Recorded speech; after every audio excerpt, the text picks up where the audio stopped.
My name is Tessa Monroe, and I'm 36 years old. If you'd driven past my life a few months ago, you probably would have thought, she's fine, she's safe, she's got it together. Two-story house in the suburbs with a little maple tree that never quite turned the same shade of red 2 years in a row, a late-model sedan that started every time, automatic payments on every bill.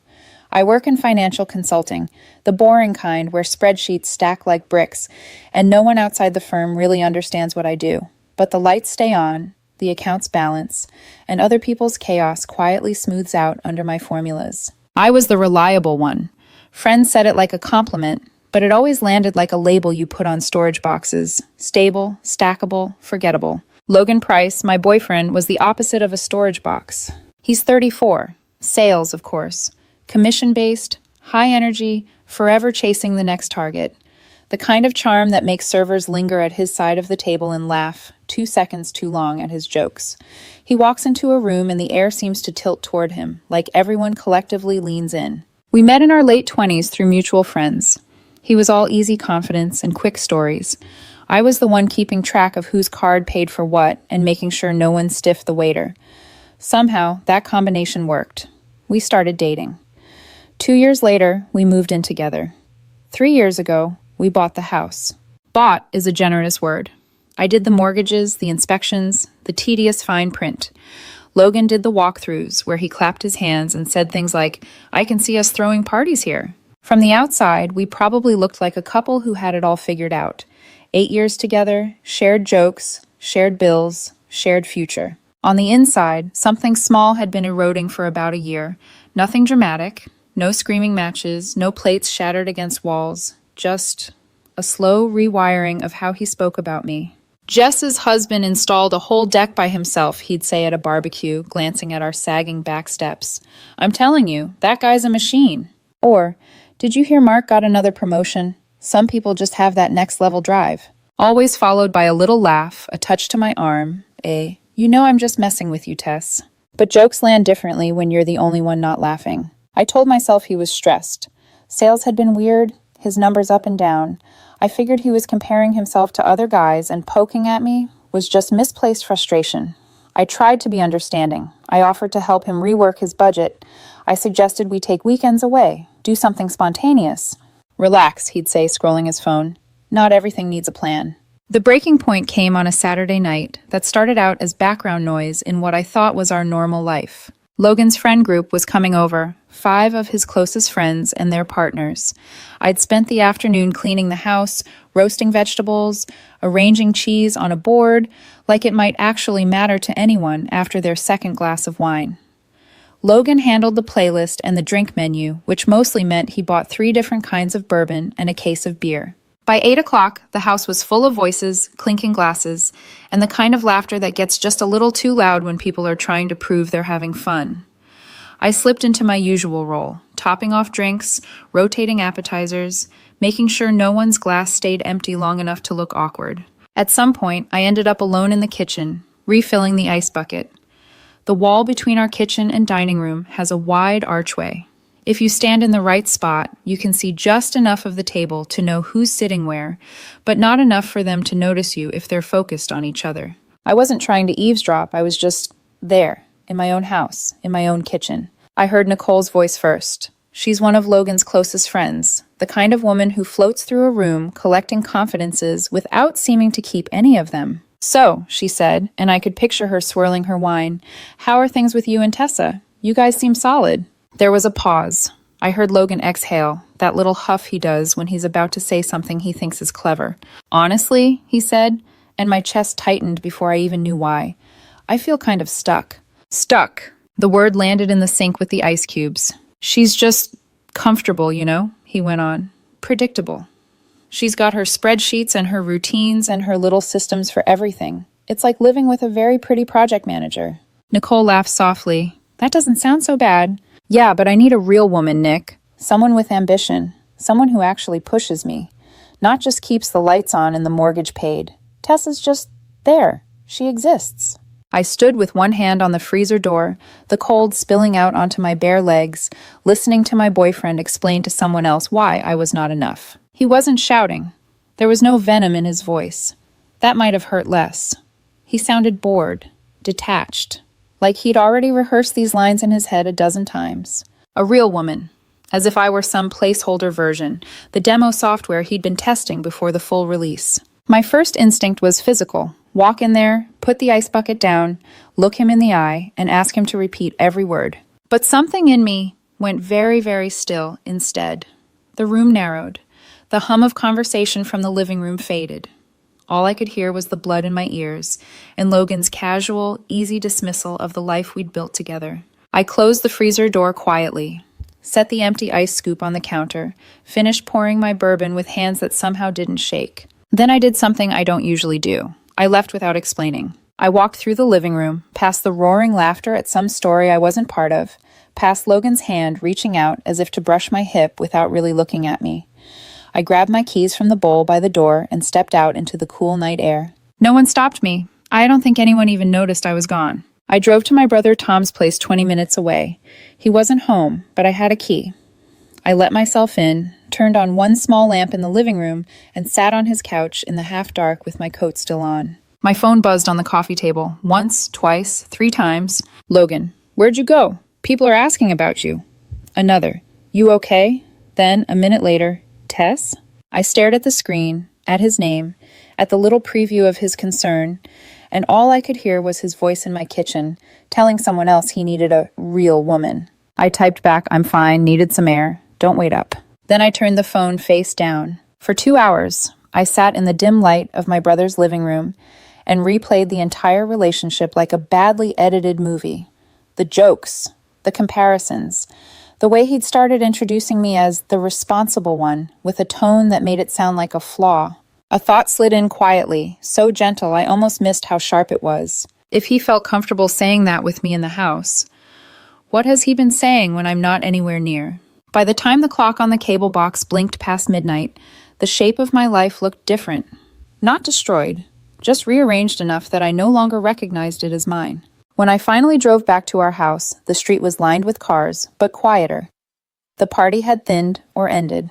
I slipped inside. The living room was a mess of empty glasses and abandoned plates. Music still hummed low from the speakers. Logan was in our bedroom, propped up against the headboard, scrolling his phone. He looked up when I walked in. Where did you go? He demanded. That was really rude, Tess, just disappearing like that. People were asking. I stood in the doorway, the smell of other people's perfume still clinging to my clothes. I had to clear my head. Clear your head from what? You barely even talked tonight. You just floated around like a waitress. He laughed a little, like he was trying to make it a joke. I watched him, really watched him. The man I'd built 8 years around. The man who had just reduced me to background furniture in my own home, in my own story. I'm tired, I said finally. I'm going to sleep. I grabbed a pillow and walked past our bed toward the small guest room down the hall. Seriously? He called after me. You're being dramatic, Tess. I closed the guest room door behind me and leaned against it, heart thudding. My hands were still steady. That scared me more than if they'd been shaking. Because somewhere between the kitchen and that door closing, something fundamental had shifted. The next morning, before Logan's alarm even went off, I was awake, sitting at the kitchen table with my laptop open, a legal pad beside it. Old habits kicked in. When I don't understand something, I document it. When my world feels unstable, I start listing what I can control. On the pad, I wrote 3 words I hadn't let myself think fully the night before. Leave or stay. Below that, another line formed almost on its own. If I walk away, what do I actually need to untangle? House, accounts, furniture, my life. I didn't realize it yet, but that was the moment I stopped being the safe option in Logan's story and started writing my own. Sunday morning, I woke up before the sun. For a few seconds, in that blurry space between dreaming and being awake, I forgot why my chest felt so heavy. Then last night snapped back into place. The kitchen, the freezer door, Logan's voice saying he needed a real woman. I got up quietly, moving like a guest in my own house. Logan was still asleep in our bed, arm flung over his face, breathing slow. I stood there for a moment in the doorway, looking at him and noticing how familiar his sleeping face was and how foreign his words had become. On the kitchen table, my notebook waited with the words I'd written before dawn. Leave or stay. Below it, a rough list of assets, accounts, obligations. It was easier to start with math. Math didn't lie to you in the dining room. I showered, dressed in jeans and an old sweater, and packed a small overnight bag. Just enough to not come back out of convenience. Laptop, a few clothes, toiletries. The things you grab when you're not yet ready to say, I'm gone, but you're done pretending everything is fine. Logan was still asleep when I set the bag by the door. I grabbed a sticky note from the drawer and stared at the blank square, longer than made sense. Finally, I wrote, staying at Tom's for a few days. Need space to think. Tea. I left it on the counter where I knew he'd see it when he wandered out for coffee. The drive to my brother's place was quiet. No music, no podcast, just the low roar of tires and the hum of the questions I'd been trying not to ask myself for months. Tom answered the door in sweatpants and a t-shirt, hair sticking up in 7 directions. You know it's Sunday, right? He mumbled, then actually looked at me. His expression shifted from annoyed to alert in 2 seconds. What happened? I need to crash here for a few days, I said. My voice sounded wrong in my own ears, too calm, like I was narrating for someone else. I'll explain, I promise. Just, can I come in first? He stepped aside immediately. You never have to ask that. I put my bag down in his hallway and sat on his couch, hands clasped together so tightly my knuckles went white. I told him everything. The party, the kitchen, the way Logan had sounded like he was reviewing a product instead of talking about his partner. Tom listened without interrupting, his jaw tightening a little more with each detail. He said he needs a real woman, Tom repeated slowly when I finished. What does that even mean? That I'm not it, I said. Not ambitious enough, apparently. Just there. Tom swore under his breath. You want me to go over there and rearrange his face? A tiny, humorless laugh slipped out of me. No, that's not going to fix anything. This isn't about one sentence. Then what is it about? He asked. It's about the fact that he felt comfortable saying it to someone else, instead of to me. I rubbed my temples. And I don't know how long he's been saying it. Tom was quiet for a second. What are you going to do? I looked at my hands, figure out what walking away would actually look like, and then decide if I can live with staying, knowing what I know now. He nodded slowly. Whatever you decide, you're not doing it alone. Stay as long as you need. After he left to shower, I opened my laptop and did what I always do when I'm scared. I researched. Property lawyer co-owned house separation, I typed. A familiar name popped up in the results. An attorney, a colleague had mentioned years ago when she went through a messy breakup with her live-in boyfriend. I stared at the screen, the cursor blinking over her firm's phone number. Calling a lawyer felt dramatic, like skipping steps. But I also knew myself, if I didn't at least find out my options, I'd be stuck in a loop of what-ifs and maybes until the whole thing rotted from the inside. I dialed before I could talk myself out of it. A receptionist answered, cheery and professional. I explained, in broad strokes, that I shared a house and finances with a long-term partner and was considering a separation. We can definitely help you understand your options, she said. Our earliest consultation is Tuesday morning. Does that work? It did. I booked it. She took down my email, my full name, the basic details. When I hung up, my hands were trembling just enough to notice. There it is, I thought, the first real step out. Around noon, my phone lit up with Logan's name. I stared at it until it stopped ringing. It started again. And again. On the 4th call, I answered. What is going on? He demanded, skipping hello entirely. I woke up and you were gone, Tess. You leave a sticky note like some teenager running away. I needed space, I said. I kept my voice even by sheer will. Space from what? Nothing happened last night. I closed my eyes. Nothing happened? You got weird and disappeared, he said. That's what happened. I had to make excuses for you. People thought you were mad at them. I'm not mad at your friends, I said. I just needed to think. About what? He sounded genuinely confused, and for a second I wondered if he'd even remember what he'd said in the dining room. Is this about me asking where you went because I wasn't trying to... It's not about that, I cut in. Look, I'm at Tom's. I'm going to stay here for a few days. We'll talk when I'm ready. So you're just bailing? His voice went tight. You're being really childish right now. Maybe I was. Or maybe I was doing the most adult thing I'd done in years. I'll be home Wednesday, I said. We can talk then. He started to say something else, but I hung up. The silence afterward was almost physical. Tom came back into the living room, towel around his neck. Was that him? Yeah. How'd it go? About how you'd expect, I said. He thinks nothing happened. Tom shook his head. Of course he does. That night, after he went to bed, I did something I'd been dreading all day. I scrolled through my contacts until I found Nicole's number. We weren't exactly close, but we shared group chats, holiday dinners, birthday parties. She was technically Logan's friend first, but I'd told her things too. That's what trusted people do. They sit on both sides of the line and pretend it isn't a line at all. I hit call. Hello? Her voice was soft, cautious. Hey, Nicole, it's Tessa. Oh, hey. A pause. Is everything okay? Logan texted the group that you left the party early. He said you weren't feeling well. My throat tightened. I heard you two talking in the dining room last night. Silence. The kind that isn't just quiet, it's loaded. I was in the kitchen, I said. I heard you ask how we were. I heard his answer. Tessa, she began, and I could hear the guilt already. He said he felt stuck with me, I said, forcing the words out. That I'm just there. That he needs a real woman. I need you to be honest with me. Was that the first time he said anything like that? Or has this been going on for a while? I don't think I should. Please, I said. The word cracked a little.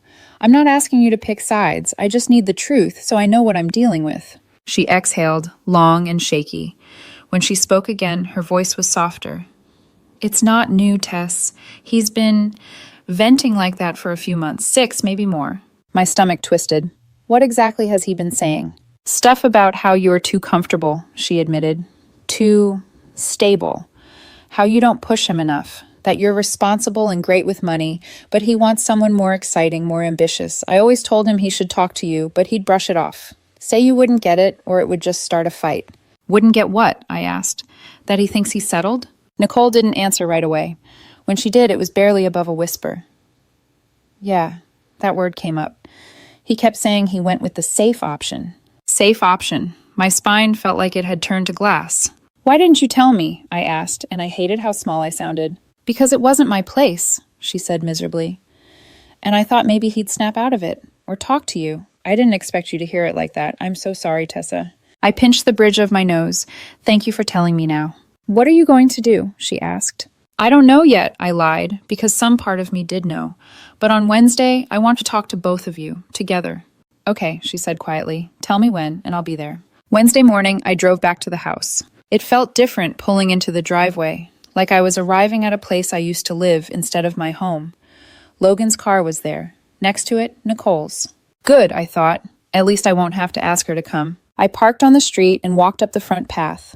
The door was unlocked.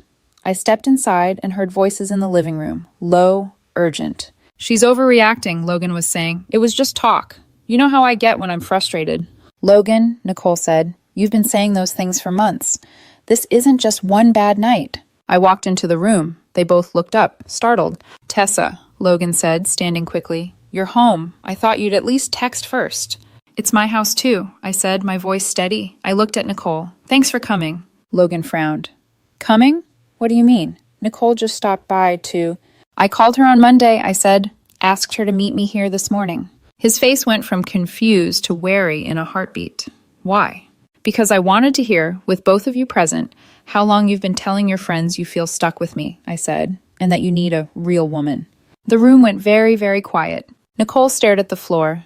Logan stared at me like I'd just flipped the lights on in a room he thought was locked. You heard that? He asked. Every word, I said. Saturday night, dining room. You talked about me like I was some kind of placeholder, and apparently, I glanced at Nicole. It wasn't the first time. Nicole swallowed hard, but didn't contradict me. I set my bag down on the armchair and folded my arms, feeling the weight of their attention settle on me. For 8 years, I'd been the quiet, reliable background of Logan's life. For the first time, I wasn't there to support his story. I was there to end it. Logan blinked at me like the words weren't landing in the order I intended. Tess, look, whatever you think you heard... I didn't think I heard anything, I said. I heard you clearly. You said you felt stuck. You said I was predictable. You said you needed a real woman. You said I'm just... there. He dragged a hand through his hair, pacing once before turning back to me. Okay, yes, I said those things. But it wasn't... Tessa, it wasn't meant like that. I was venting. I was frustrated. I didn't think you were anywhere close enough to hear. I stared at him. Do you hear yourself? He opened his mouth, closed it.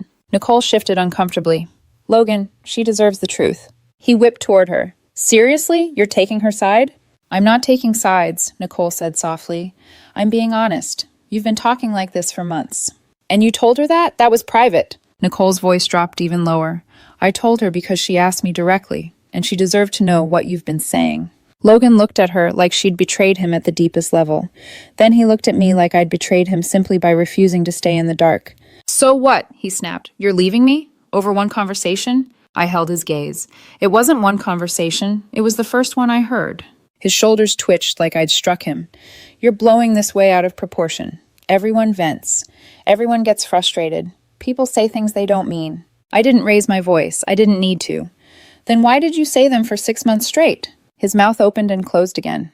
Did you think I wouldn't find out? I asked quietly. No, he shot back. I thought you wouldn't care. You always act like everything rolls off you, like you're fine no matter what. That's not strength, Logan, I said. That's silence. And you mistook it for emotional cushioning. Nicole looked away, blinking quickly. I took a breath, steadying myself. I met with an attorney. Logan's head snapped up. You what? I needed to understand how to separate the house, the accounts, everything we built together. You went to a lawyer? He repeated, voice rising. Without talking to me first? You didn't talk to me first, I said. You talked to everyone but me, for half a year. That's different, he said. How? He didn't answer. He just stood there, chest heaving, the weight of consequences finally catching up to him. Nicole stepped back, like she wanted to give us space without entirely leaving me alone with him. I continued, my voice calm in a way that felt frighteningly new. I'm not making decisions out of anger. I'm making them because the relationship I thought we had doesn't exist, at least not for you. Logan stared at me like he was seeing me for the first time, not as an extension of his life, but as a separate person capable of choosing not to stay. You're really doing this, he whispered. You're actually serious. Yes, I said, I am. He sank onto the edge of the couch like his legs couldn't hold him. I can fix this, Tess. We can fix this. We can go to counseling or take a trip or... I don't need a trip, I said. I need respect, and you don't give that to me. He looked up sharply, eyes glassy with disbelief. I love you. Maybe you love what I do for you, I said, the words painful but true. But you don't love me. Not the real me. Not the woman who keeps your world from falling apart. You love the idea of me, a safe option who won't leave. Nicole looked down at her hands. I don't want to break up, Logan said urgently. Don't do this. You broke us, I said quietly. I'm just acknowledging it. He shook his head over and over, like he could undo the last 10 minutes by refusing to accept them. His voice cracked when he finally spoke. Can we at least talk about it? Just us? Please. I nodded once. We can talk. But Nicole stays. I glanced at her. I want her here because she's the only one who's been honest. Nicole's breath caught. She looked at me with a mixture of guilt and relief. Logan gave her a betrayed stare. I can't believe you're doing this to me. She didn't do anything to you, I said. You did this. And for the first time since I'd met him, Logan didn't have an instant comeback. No joke, no deflection, no charm to dodge the weight of what he'd done. He looked utterly, terrifyingly human. I stepped back, leaning against the armchair. My heart pounded, but my voice stayed steady. I'll be staying at Tom's for now. My attorney will draft the initial paperwork. We'll sell the house and split the proceeds. Tessa, please. No, I interrupted gently. Stop asking me to pretend this didn't happen. He stood up suddenly, as if propelled by panic. Just talk to me alone. Without her. Without lawyers. Without rehearsed speeches. I didn't rehearse anything, I said. I'm just done being quiet. Nicole whispered, Tessa. It's okay, I said to her. Then to Logan, I'll pack the rest of my things tomorrow. He pressed both hands against his face. I can't lose you. You already did, I said softly. You just didn't notice until now. The room fell silent. 8 years of shared life hovered between us. All the jokes, the rituals, the holidays, the nights where everything felt right.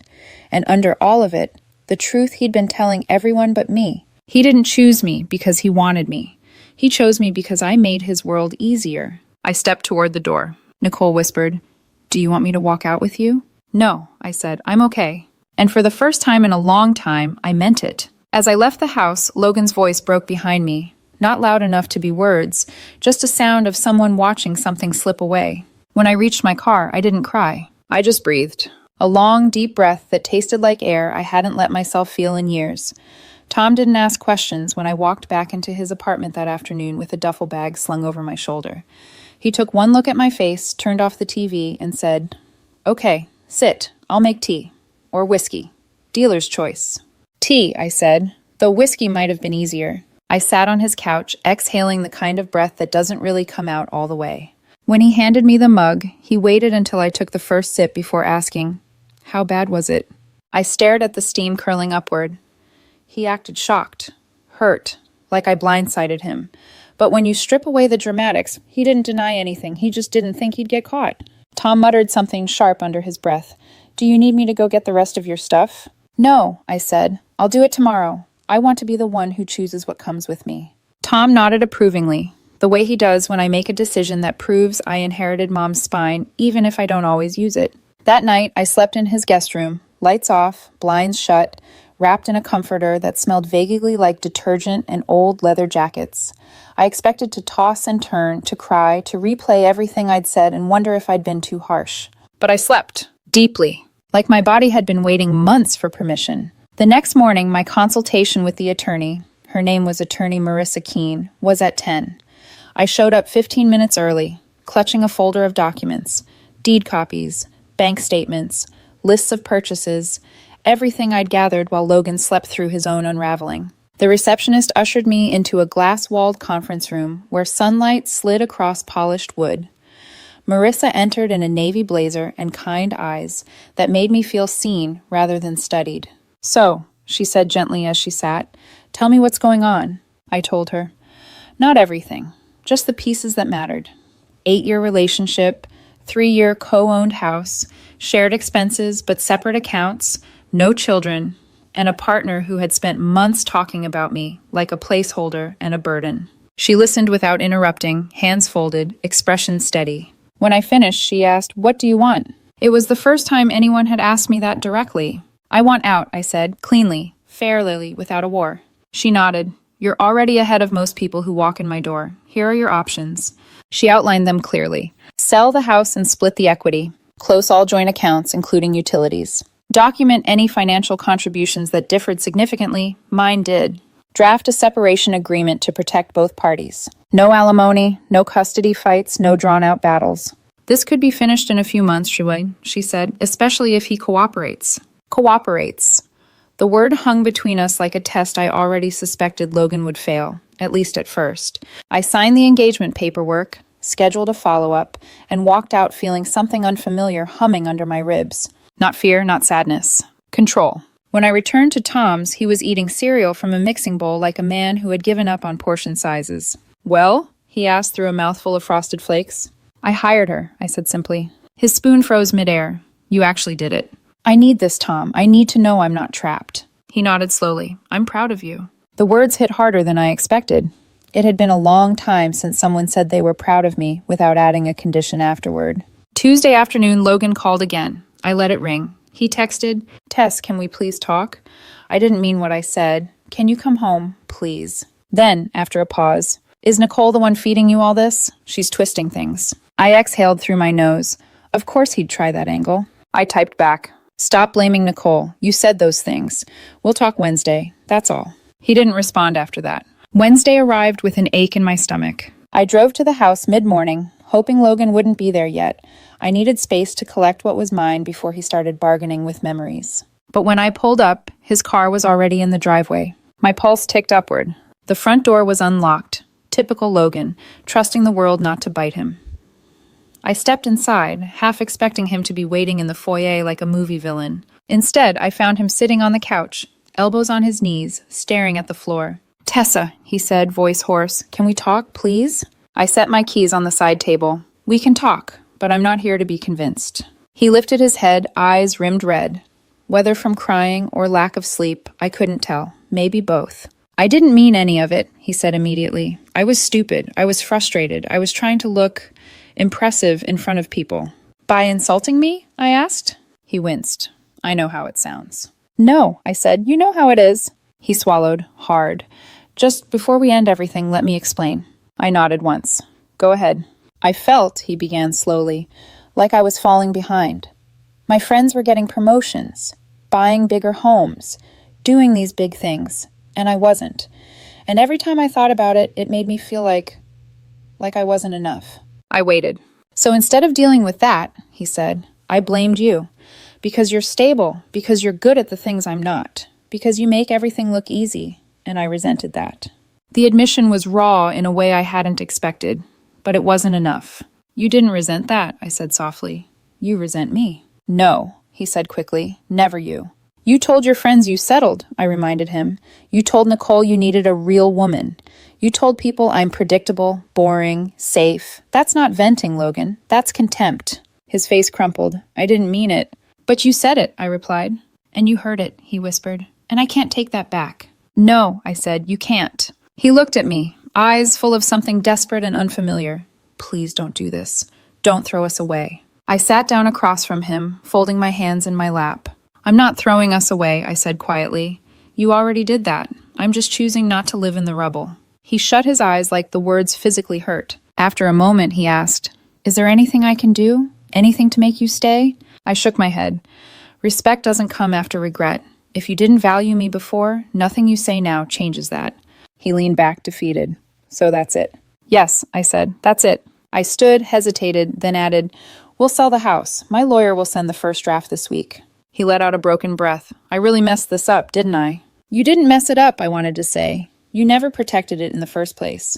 Instead, I said, Goodbye, Logan. And for the first time, he didn't try to stop me. He just watched as I walked down the hall to pack the rest of my things, the weight of 8 years, settling around us like dust. I thought packing would feel like ripping apart a life in slow motion. Instead, it felt like walking through a museum exhibit of someone I used to be. I moved from room to room. The living room with the shelves I built, the kitchen where I memorized the sound of Logan's laugh, back when he laughed easily, the bedroom where the walls still held the echoes of old promises. But as I packed, I noticed something I hadn't allowed myself to see until now. Most of the things in this house were mine.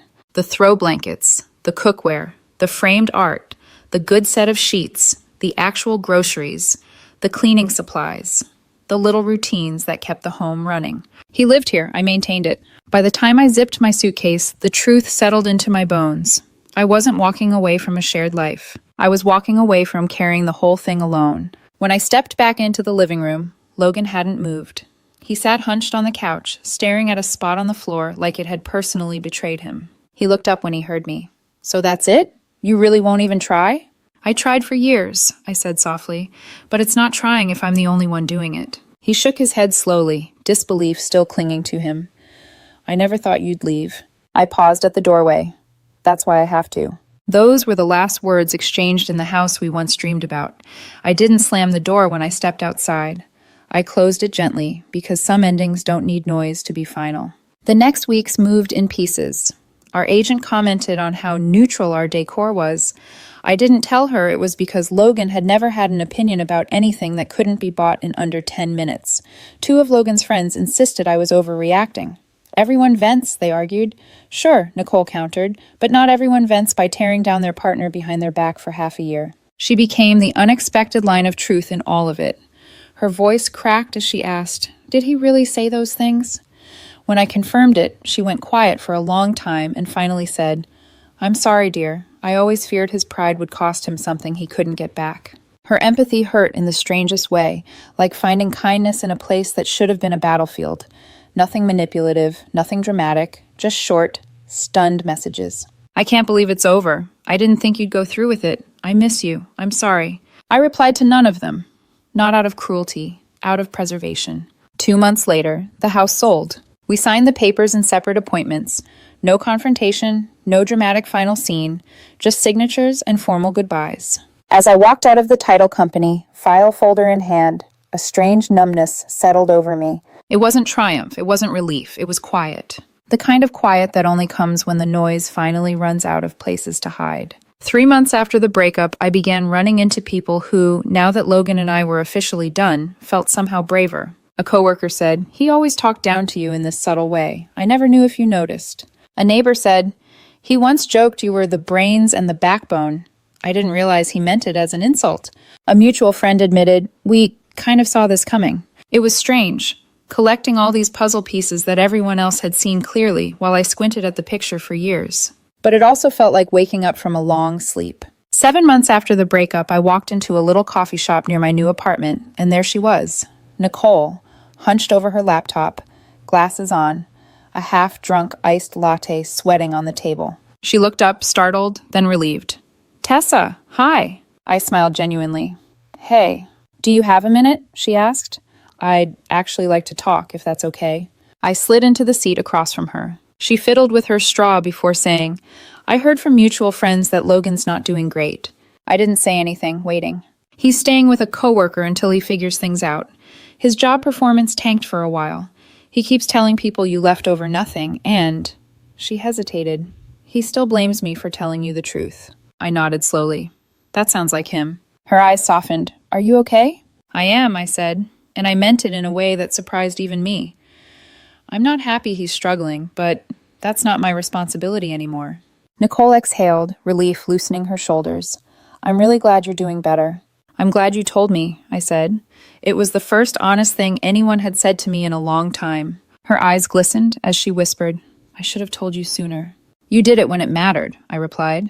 We sat there for a moment, letting the quiet settle comfortably for once. Walking home afterward, I passed a boutique store window. In the reflection, I didn't see the woman who once twisted herself into smaller shapes so someone else wouldn't feel insecure. I saw a woman who chose herself, finally. The air felt lighter. My steps felt steady. I wasn't healed. Healing isn't a finish line, but I was free. And freedom, I was learning, makes its own kind of beauty. Sometimes people ask if I'd do anything differently. If I'd confronted him at the party. If I'd insisted on counseling. If I'd waited to see whether he'd change. No to all of it. Because the scariest part wasn't the breakup, or the betrayal, or even the months of lies whispered to someone else. It was the realization that if I hadn't accidentally overheard him, that one random moment in the kitchen, I might have built an entire future on a foundation he already knew was cracking. I might have had children with someone who secretly felt I was a consolation prize. I might have wasted years trying to earn respect from a man who handed it out everywhere except home. I might have stayed. That thought chills me more than anything he ever said. So no, I don't regret leaving. I regret not hearing the truth sooner. But I'm grateful I finally did. And sometimes the kindest, bravest thing you can do is walk away from the person who doesn't see you clearly, and so you can finally see yourself.